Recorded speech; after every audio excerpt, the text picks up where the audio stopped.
ಕರಾವಳಿಯಲ್ಲಿ ಸಾಂಪ್ರದಾಯಿಕವಾಗಿ ನಡೆಸುವ ಕೈರಂಪಣಿ ಮೀನುಗಾರರಿಗೆ ಬಂಪರ್ ಫಸಲು ದೊರೆತಿದೆ. ಉಡುಪಿಯ ಪಡುಕೆರೆಯಲ್ಲಿ ಭರಪೂರ ಮೀನುಗಳು ಬಲೆಗೆ ಬಿದ್ದಿದೆ. ಲಕ್ಷಾಂತರ ರೂಪಾಯಿಯ ಬೂತಾಯಿ ಮೀನು ಬಲೆಗೆ ಬಿದ್ದು ಬಡ ಮೀನುಗಾರರಿಗೆ ಲಾಟರಿ ಹೊಡೆದಂತಾಗಿದೆ.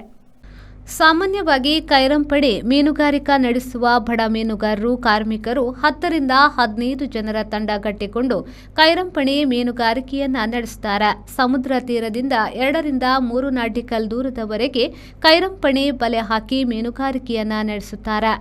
ಸಣ್ಣ ದೋಣಿಗಳ ಮೂಲಕ ಸಾಗಿ ಬಲೆ ಬೀಸಿ ಕೆಲವು ಗಂಟೆಗಳ ನಂತರ ದಡದಿಂದಲೇ ಬಲೆಯನ್ನ ಎಳೆಯುತ್ತಾರೆ. ಆದರೆ ಶ್ರಮಕ್ಕೆ ತಕ್ಕ ಪ್ರತಿಫಲ ದೊರಕುವುದು ಅಪರೂಪ. ಆದರೆ ಮಲ್ಪೆಯ ಪಡುಕೆರೆ ಬೀಚ್ನಲ್ಲಿ ಕೈರಂಪಣಿ ಬಲೆ ಬೀಸಿದ ಮೀನುಗಾರರ ಅದೃಷ್ಟ ಕುಲಾಯಿಸಿತ್ತು.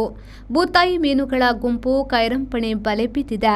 ಕೈರಂಪಣಿ ಮೀನುಗಾರರಿಗೆ ಒಂದು ದಿನದ ಮಟ್ಟಿಗೆ ಜೇಬು ತುಂಬುವ ಸಂಪಾದನೆಯಾದರೆ ತಾಜಾ ಮೀನು ತಿನ್ನಬೇಕು ಅನ್ನುವ ಮೀನು ಪ್ರಿಯರಿಗೆ ರುಚಿಯಾದ ತಾಜಾ ಬೂತಾಯಿ ಮೀನು ದೊರಕಿದೆ.